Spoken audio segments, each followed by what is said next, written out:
Hello, আসসালামু আলাইকুম। School bag বিডিতে আপনাদের স্বাগতম। আজকে আমরা পিথাগোরাসের উপপাদ্য নিয়ে আলোচনা করব।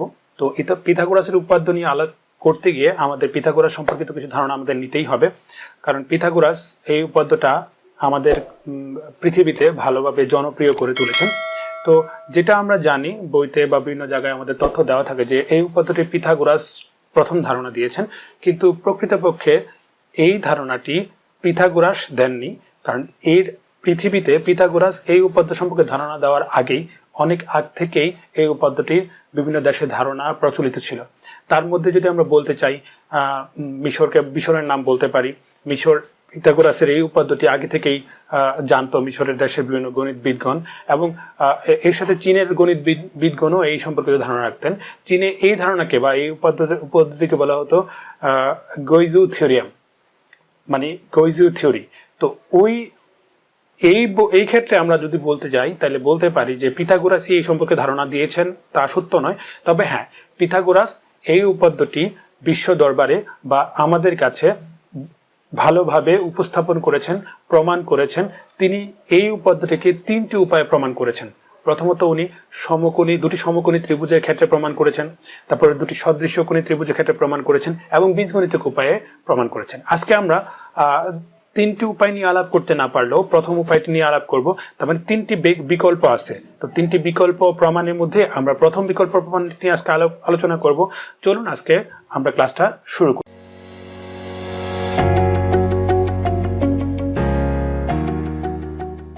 ভিডিও শুরুতে যে কথাটি না বললে নয়, আপনারা এখনো যারা আমার চ্যানেলটি সাবস্ক্রাইব করেননি তারা অবশ্যই চ্যানেলটি সাবস্ক্রাইব করে নেবেন এবং পাশে থাকা বেল বাটনটি ক্লিক করে নেবেন। চলুন আমরা পিথাগোরাসের উপপাদ্য প্রমাণের যে তিনটা পদ্ধতি, তার মধ্যে প্রথম পদ্ধতিটা নিয়ে আলোচনা করব। তো প্রথম পদ্ধতিতে আলোচনা করার পূর্বে পিথাগোরাসের উপপাদ্যের যে মেইন শর্তটা বা যে সূত্রটা সেটা একটু আমরা আবার একটু রিপিট করে নেই। পিথাগোরাসের মতে আমরা জানি যে পিথাগোরাসের মতে কোন সমকোণী ত্রিভুজের অতিভুজের উপর অঙ্কিত বর্গক্ষেত্র তার অপর দুই বাহুর উপর অঙ্কিত বর্গক্ষেত্রের সমষ্টির সমান। তার মানে হলো, আমরা যদি মনে মনে কোনো একটা সমকোণ কল্পনা করি, এই সমকোণের অতিভুজের উপর যে বর্গক্ষেত্রটা আঁকা হবে, ধরেন আমরা কল্পনা করলাম এখানে একটা সমকোণী ত্রিভুজ। এই সমকোণী ত্রিভুজের এই অতিভুজটার উপর যে বর্গক্ষেত্র আঁকা হবে, এই বর্গক্ষেত্রের সমান সমান হবে এই দুই বাহুর বর্গক্ষেত্রের সমষ্টির সমান। তার মানে যদি এটার উপর বর্গক্ষেত্র আঁকি, তাহলে এই ক্ষেত্রটার ক্ষেত্রফল হবে, ধরেন এই বাহুটা ধরলাম আমরা এ, তাহলে এই বাহুটার মান যদি আমরা এ না বি ধরলাম, তাহলে এটার মান হবে বি স্কোয়ার। এটার মান যদি আমরা এ ধরি, তাহলে এটার ক্ষেত্রফল হবে এ স্কোয়ার।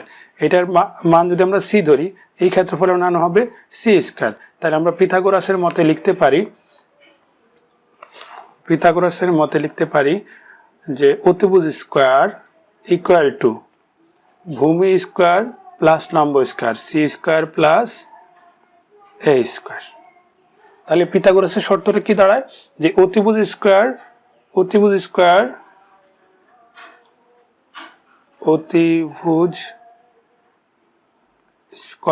ইকুয়াল টু ভূমি স্কোয়ার প্লাস লম্ব স্কোয়ার। ক্লিয়ার? এবার আসুন আমরা পিথাগোরাসের প্রথম পদ্ধতিটা, যে পদ্ধতি উনি ওনার সূত্রটা প্রমাণ করছেন বা ওনার মতামতটা প্রমাণ করছেন, সেটা একটু বোঝার চেষ্টা করি। আমাদের যদি লক্ষ্য করি, বইয়ের প্রথম পদ্ধতিতে বিশেষ নির্বাচনটা আমরা একটু লক্ষ্য করি। বিশেষ নির্বাচনে বসে মনে করি ABC সমকোণী ত্রিভুজের কোণ বি 90 ডিগ্রি। আসুন আমরা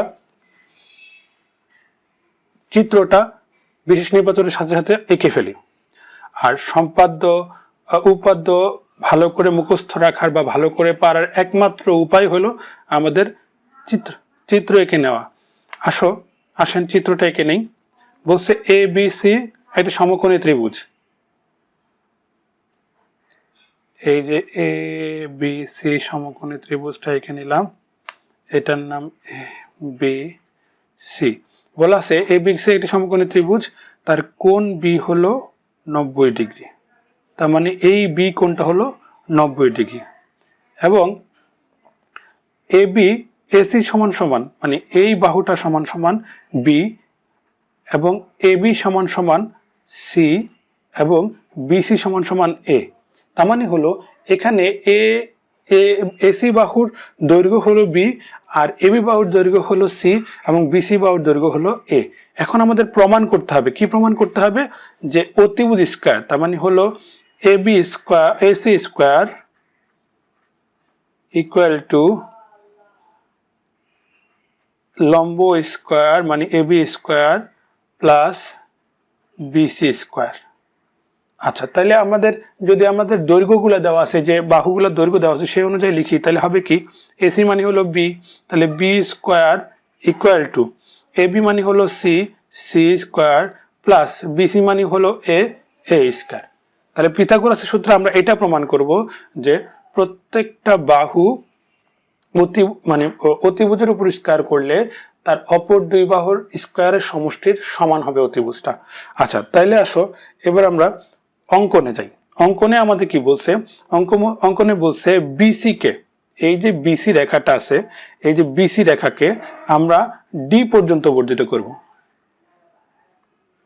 আচ্ছা, এখন প্রশ্ন হলো ডি পর্যন্ত আমরা কিভাবে বর্ধিত করব? যে কোনো মাপে? না, ডি পর্যন্ত আমরা যে কোনো মাপে বর্ধিত করব না, আমরা ডি পর্যন্ত বর্ধিত করব হলো এবি এর মাপে। এই যে এবি রেখাটা আছে, এবি রেখাটার দৈর্ঘ্য অনুযায়ী আমরা বর্ধিত করব, যার ফলে এই সিডি রেখাটা হবে এবি রেখার সমান। আর সিডি রেখার দৈর্ঘ্য কত? সি। তাহলে এই এবি রেখাটার দৈর্ঘ্য কি? সি। তাহলে এই সিডির মান হবে সি। ক্লিয়ার? এবার আসো আমরা এই বিসি যে বর্ধিত করে ডি পর্যন্ত করলাম, এই ডি বিন্দুতে একটা লম্ব আঁকবো। আসো এই ডি বিন্দুতে একটা লম্ব এঁকে নেই।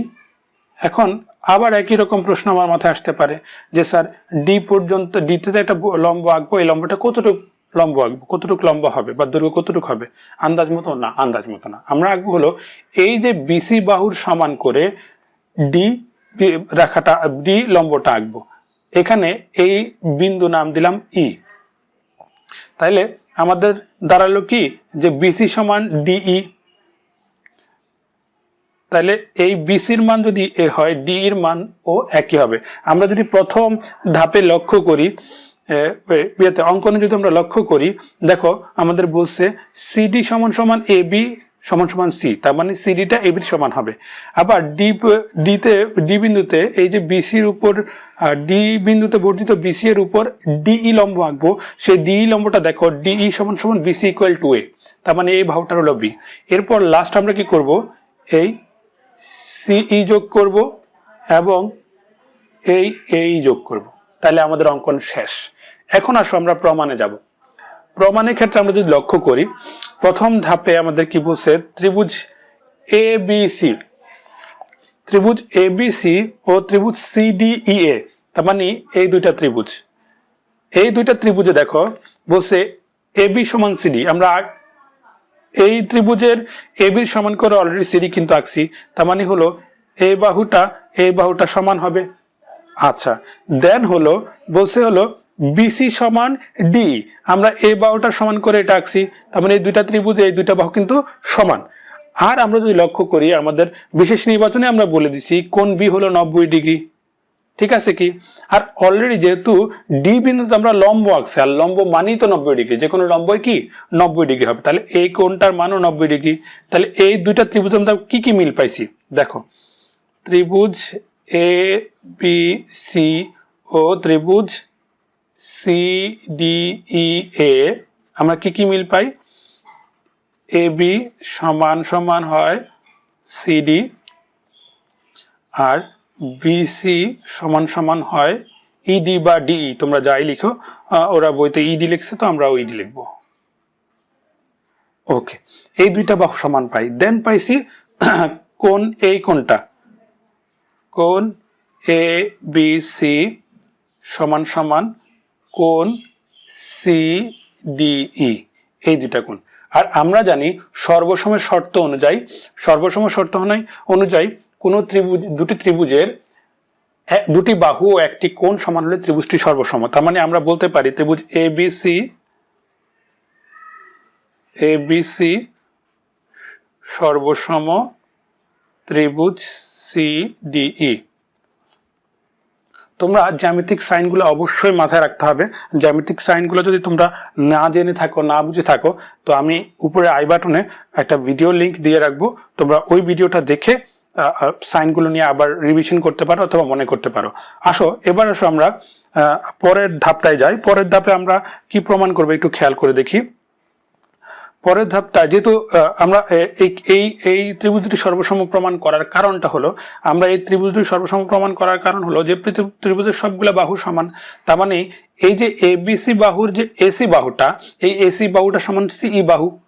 তাহলে সিই বাহু আর এসি বাহু যদি সমান হয়, এদের দৈর্ঘ্য সমান, তাহলে এটার মান যদি বি হয়, এটার মানও অটোমেটিকলি বি হয়ে যাবে। এবার আসো দ্বিতীয় ধাপে আমরা কি করব। তো এই ত্রিভুজটাতে আমার একটা শর্ত মাথায় রাখতে হবে, সেটা হবে কোন বাহুর উপরে, ধরো এই একটা বাহু আমরা কল্পনা করলাম, এই বাহুর উপর যদি দুটি লম্ব আঁকি, দুটি কি আঁকি? লম্ব আঁকি, তাহলে এই লম্বদ্বয় সমান্তরাল হবে, পরস্পরের সমান্তরাল হবে।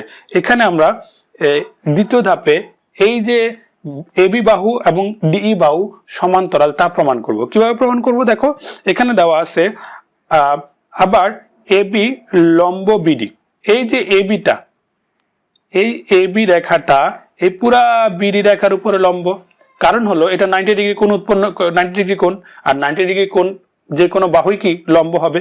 আবার ঠিক একই রকম ভাবে এবির সাথে, এবি যেমন লম্ব হলো ডি এর উপরও, ঠিক একই রকম ভাবে এই বিডির উপর, ইডি কি বিডির উপরেও লম্ব। তাহলে বিডি যদি ইডির উপর লম্ব হয়, তাহলে এটা এই দুইটা বাহুই এই একই রেখার উপর লম্ব। এই দুইটা বাহু যদি একই রেখার উপর লম্ব হয়, তাহলে এই বাহুটা আর এই বাহুটা সমান্তরাল বাহু। আচ্ছা, যদি সমান্তরাল হয় তাইলে একটু লক্ষ্য করলে আমরা কি পাই, যে এই পুরা চতুর্ভুজটা কিন্তু একটা ট্রাপিজিয়াম। কারণ হলো আমরা ট্রাপিজিয়ামের শর্ত বা সংজ্ঞা অনুযায়ী কি পাই, ট্রাপিজিয়ামের সংজ্ঞায় বলা আছে যদি কোনো চতুর্ভুজে দুটি সমান্তরাল বিপরীত বাহু থাকে বা একজোড়া সমান্তরাল বিপরীত বাহু থাকে, কোনো চতুর্ভুজের একজোড়া সমান্তরাল বিপরীত বাহু থাকলেই সেটা ট্রাপিজিয়াম। তাহলে এইটা একটা ট্রাপিজিয়াম।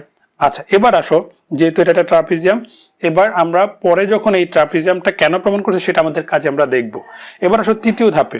তৃতীয় ধাপে আমরা কি পাই, যেহেতু এই ত্রিভুজ আর এই ত্রিভুজের সবকিছু সমান, তারপরে কোণগুলোও সমান, তাহলে এই কোণটা আর এই কোণটা সমান। এখন খেয়াল করো, এই বাহুটার মান কিন্তু এই বাহুটা, তার মানে এই বাহুতে উৎপন্ন যে কোণটা, এই কোণটা আর এই কোণটা সমান হবে।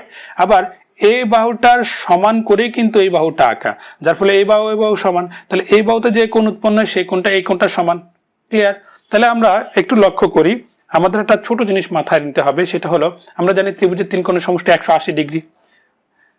এই যে একটা ত্রিভুজ আমরা এবিসি, এই ত্রিভুজের তিন কোণের সমষ্টি যদি 180 ডিগ্রি হয়, আর আমরা জানি এই কোণটা হলো 90 ডিগ্রি, এই যে এই বি কোণটা যদি 90 ডিগ্রি হয়, তাহলে অটোমেটিকলি এই দুইটা কোণ একত্রে 90 ডিগ্রি হবে, এই কোণটা এবং এই কোণটা। আচ্ছা, এই দুইটা কোণ যদি 90 ডিগ্রি হয়, তার মানে আমরা লিখতে পারি যে এই কোণ বি এ সি যোগ কোণ এ সি বি সমান সমান এক সমকোণ, সমান সমান কি এক সমকোণ বা 90 ডিগ্রি। আচ্ছা, যদি আমরা একটু ডিফারেন্ট ওয়েতে চিন্তা করি, যে আমরা জানি যে এই কোণটা এবং এই কোণটা সমান। আচ্ছা, যদি এই কোণটা আর এই কোণটা সমান হয় এবং এই কোণটা যোগ 90 ডিগ্রি হয়, তাহলে অটোমেটিকলি এই কোণটা আর এই কোণটার যোগফল 90 ডিগ্রি হবে। তাহলে আমরা এই দুইটা কোণ যোগ করে এই দুইটার কোণের সমান বসাইতে পারি। তাহলে আমরা আবার লিখি কোণ এসিবি যোগ কোণ ইসিডি সমান সমান এক সমকোণ। ক্লিয়ার? বুঝতে পারছি কি? আচ্ছা, তাহলে যেহেতু এই দুইটা এক সমকোণ, তাহলে অটোমেটিক্যালি এই পুরা কোণটা আমাদের 180 ডিগ্রি, কারণ এটা একটা সরল কোণ, এক সরল কোণে 180 ডিগ্রি। তাহলে এই দুইটা যদি 90 হয়, তাহলে অটোমেটিকলি এই কোণটাও কি 90 ডিগ্রি হয়ে যায়। তার মানে এই যে নতুন আমরা যে একটা কোণ ত্রিভুজ আঁকলাম, এই ত্রিভুজটা কিন্তু সমকোণী ত্রিভুজ হয়, কারণ এই ত্রিভুজে একটি কোণ 90 ডিগ্রি। তাহলে এসিও সমকোণী ত্রিভুজ, এসিই সমকোণী ত্রিভুজ। ওকে, এখন আসো আমরা একটু আমাদের এই অংশটুকুতে আসবো। এই অংশটুকু মোস্ট ইম্পর্টেন্ট এটা প্রমাণ করার ক্ষেত্রে। খেয়াল করে দেখো, যেহেতু এই যে এটা একটা ট্রাপিজিয়াম, এই ট্রাপিজিয়ামটার ক্ষেত্রফল যা আসবে এই তিনটা ত্রিভুজ যোগ করলেও তা আসবে। তার মানে এই ট্রাপিজিয়াম ক্ষেত্রের ক্ষেত্রফল সমান এই তিনটা ত্রিভুজের ক্ষেত্রফলের সমষ্টি। আসো তাহলে আমরা একটু এখানে একটু সূত্রটা মধ্যে খেয়াল করি। এখানে সূত্র বলছে যে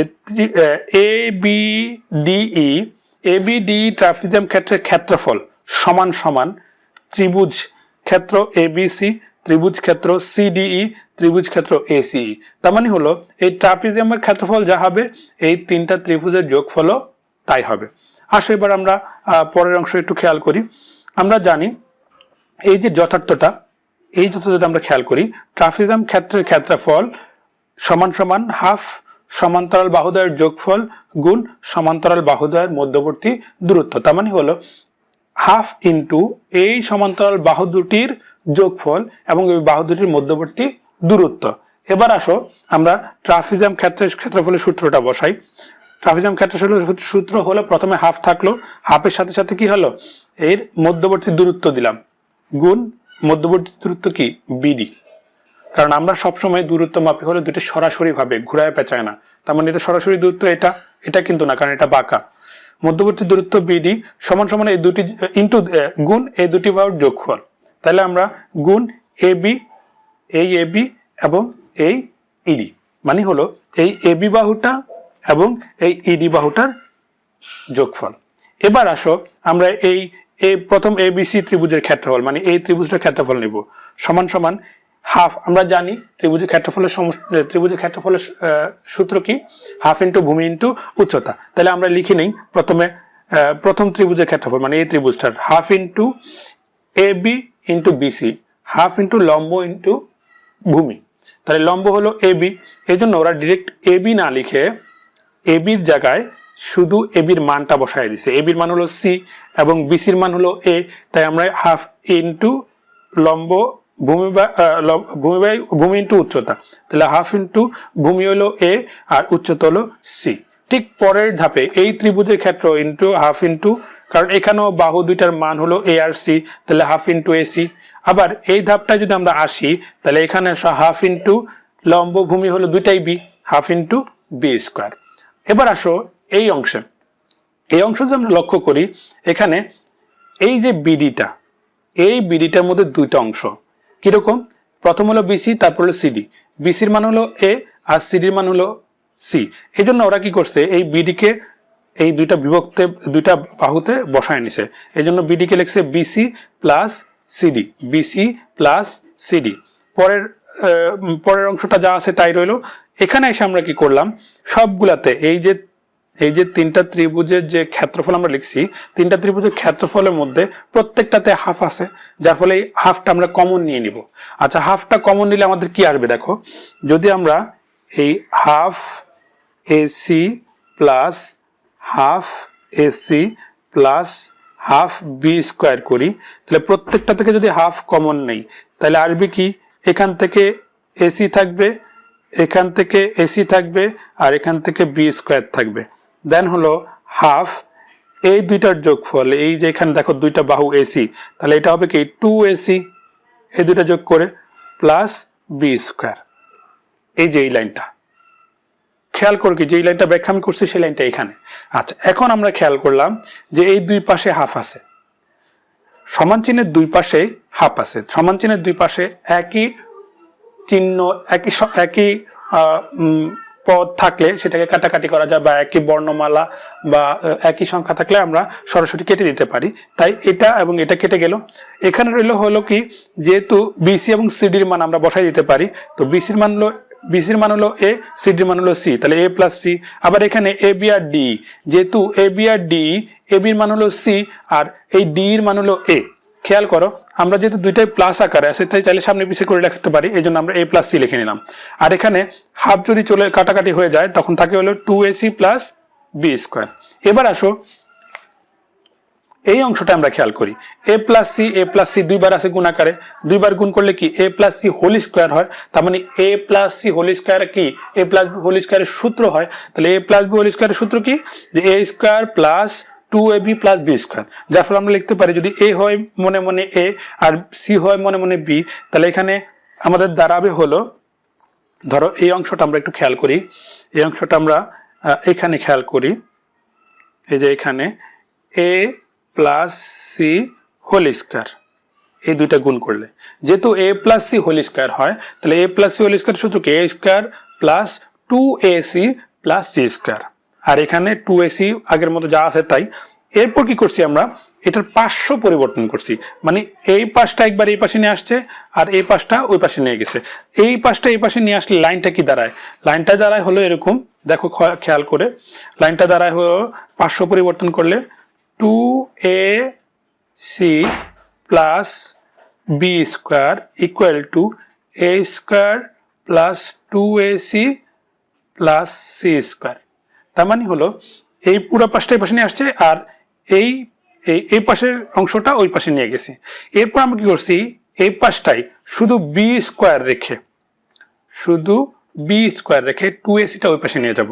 2ac-টা ওই পাশে গেলে কি হবে দেখো, A square plus 2ac plus C square, আর এখানে এটা প্লাস চিহ্ন সহকারে আছে, ওই পাশে গেলে মাইনাস হয়ে যাবে 2ac, এটা কাটা যায়, থাকে শুধু হলো A square plus C square, যার ফলে B square equal to C square plus A স্কোয়ারটা প্রমাণিত।